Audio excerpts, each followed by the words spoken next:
Era um domingo de agosto de 1982. O meu pai me chamou para dar um passeio e me disse que ia me levar numa fazenda muito diferente, uma fazenda de abelhas. Chegando lá, ele pegou uma abelhinha nas mãos e me disse a seguinte famosa frase: pela aerodinâmica, a abelha não deveria conseguir voar. Mas como ela não sabe disso, voa do mesmo jeito. É claro que esse passeio ficou guardado na minha memória para sempre e eu aprendi muito a respeitar as abelhas desde então. Afinal de contas, são os únicos insetos, até onde se sabe, que produzem alimentos para os humanos. Você pode até não gostar de mel, você pode ter um medo compreensível de abelhas, mas eu queria dividir com você um pouquinho do que eu sei sobre esses insetos e talvez eu mude seu ponto de vista. Vem comigo para o vídeo. As abelhas estão na Terra há mais de 100 milhões de anos. Essa é a abelhinha mais antiga que se tem registro, ela está conservada em âmbar. Agora, da onde elas surgiram? O que se sabe, o que se acredita é que elas evoluíram das vespas. As vespas têm hábitos alimentares completamente diferentes, elas se alimentam de outros insetos. As abelhas não. As abelhas se alimentam de néctar e pólen das flores. Como é que isso aconteceu? É relativamente fácil de entender, e a culpa disso tudo é das flores. Você já imaginou ser uma flor e ficar parado, estático num determinado lugar e tendo que fazer todo o seu ciclo de vida sem conseguir se mexer? Tudo bem, não é fácil aguentar o sol, aguentar a tempestade, mas você já imaginou como é que uma flor faz para namorar? Rosinha, Rosinha, que o vento leve um beijo meu. Não, tiririca do brejo, não é para você não, sai para lá.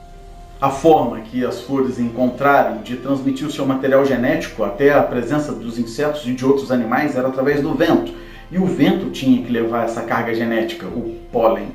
A gente come pólen e sim, o pólen é o material genético das flores. Nós vamos falar sobre isso já já. Com o surgimento das abelhas, as abelhas passaram a carregar o pólen que estava espalhado no seu corpinho para outras flores. E assim germinar outras flores e dar frutos. Ok, e o que ela ganha com isso? Uma farta refeição. Não só pelo néctar, que é parte da sua dieta, mas pelo próprio pólen que ela leva para a colmeia, que é uma importante fonte proteica. Mas não foram só os hábitos alimentares que mudaram. Mudaram também o seu comportamento social.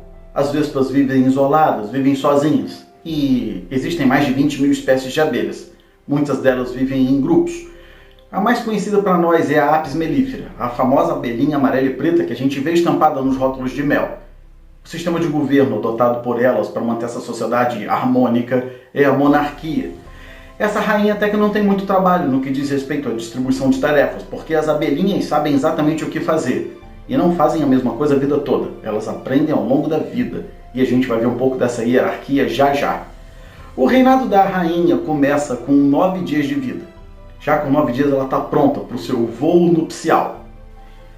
Esse vídeo traz um momento muito especial, é o momento do voo nupcial. A abelha pode copular com até 20 zangões entre 1 e 2 dias.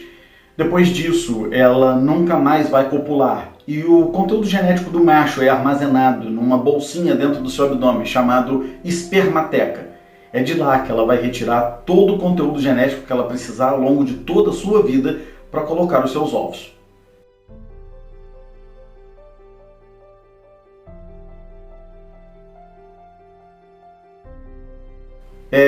Infelizmente o zangão morre depois de copular.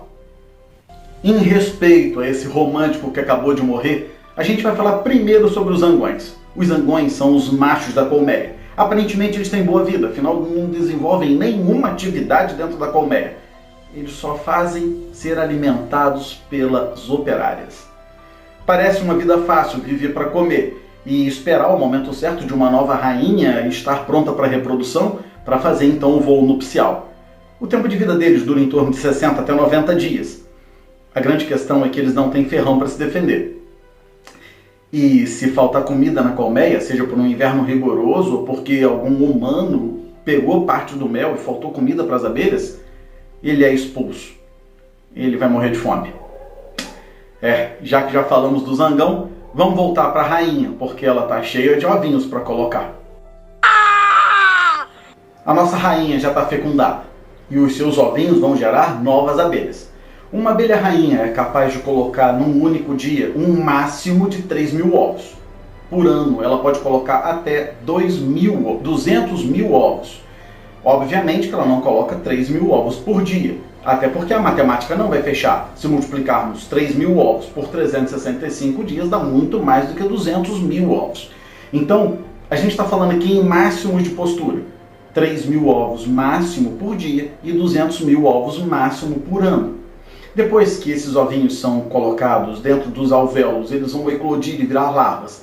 Eu separei um vídeo para vocês mostrando um time-lapse, desde a eclosão até a hora que ela sai do alvéolo.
Mas a abelha não tem vida fácil não, já nasce trabalhando. Do dia 0 de nascimento até o 3º dia elas são faxineiras, vão limpar não só o seu alvéolo, mas os alvéolos em torno. Do 3º dia ao 7º dia de vida, elas são cozinheiras. Elas vão nutrir as larvinhas com mais de 3 dias de vida com pólen e mel.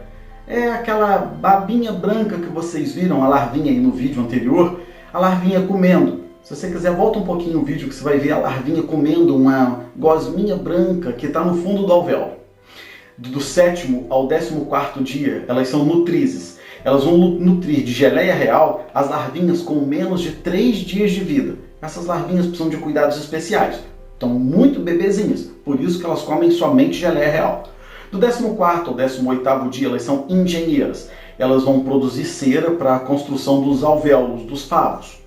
Do 18º ao 20º dia, elas defendem a colmeia e começam um trabalho de aperfeiçoamento para se transformarem em campeiras.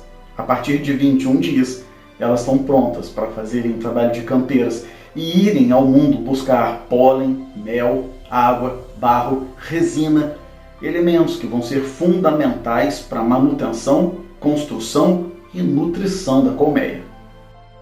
Uma abelhinha campeira empenhada no seu trabalho pode chegar à velocidade de voo de 20 km por hora e bater as asinhas até 10.000 vezes por minuto. Imagina sustentar um peso de um corpinho tão gorducho com uma asa tão pequena. Dessa forma, elas conseguem cobrir uma área em torno da sua colmeia de até 6 km e, nesses voos diários, visitarem até 1.000 flores por dia. Na volta para casa, elas podem carregar até 300 vezes o seu peso. Elas estão carregadas de água, pólen, néctar, barro, resinas. O mais importante nisso tudo é que aquele pote de mel de 1 kg que está no armário da sua cozinha pode ter sido o resultado de visitas a 4 milhões de flores. Exatamente. Eu acho que agora a gente vai olhar para esse pote de mel com um pouco mais de respeito e carinho, imaginando que deu tanto trabalho visitar 4 milhões de flores para fazer. Mas o processo de produção do mel não se restringe a simplesmente visitar 4 milhões de flores. A coisa é muito mais complexa. A abelhinha vai até a base da flor e colhe o néctar com a sua língua, deposita esse néctar numas bolsinhas que ela tem dentro do seu corpo. Quando ela volta para a colmeia, esse néctar é passado boca a boca entre as abelhas e vai para o seu alvéolo. Nesse processo, o néctar é desidratado e digerido, ganhando a sua forma e a sua composição. É exatamente isso que você está pensando. O néctar digerido é o mel. O mel é o vômito da abelha. Mas você não precisa ficar com nojo. Esse processo é um processo químico e absolutamente limpo. Não é à toa que o mel é o alimento rico que a gente conhece. O grande detalhe nisso tudo é que uma abelha, ao longo de toda a sua vida, consegue produzir uma colherinha e meia de chá de mel. E aí você vai dizer, e a abelha vive muito tempo? Ela vive cerca de 4 semanas a 6 semanas. Salvo as rainhas, que podem viver até 3 anos. Eu acho que é muito trabalho para produzir uma colherinha e meia de chá, né? Pois é. Eu tenho 2 dicas bônus nesse vídeo para vocês. A primeira, na verdade, é um quiz. E eu quero saber de vocês o seguinte. Essa vela é feita de cera de abelha, derivado de petróleo, ou velas que foram derretidas e reaproveitadas? Tempo.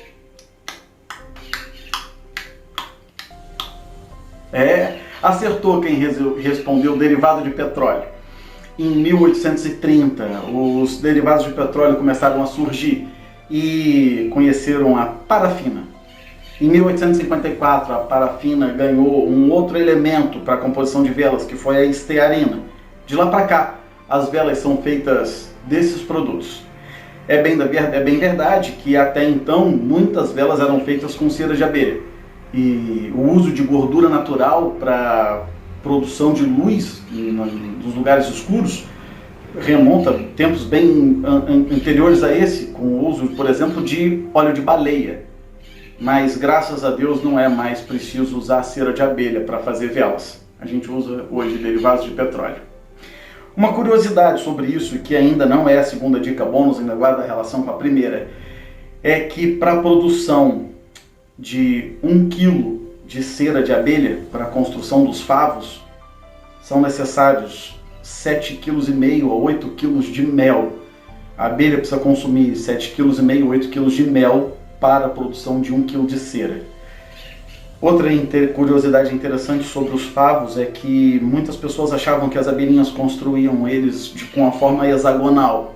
Isso não é verdade. Isso é uma ponte agora que eu vou dizer, é um gancho para a segunda dica bônus.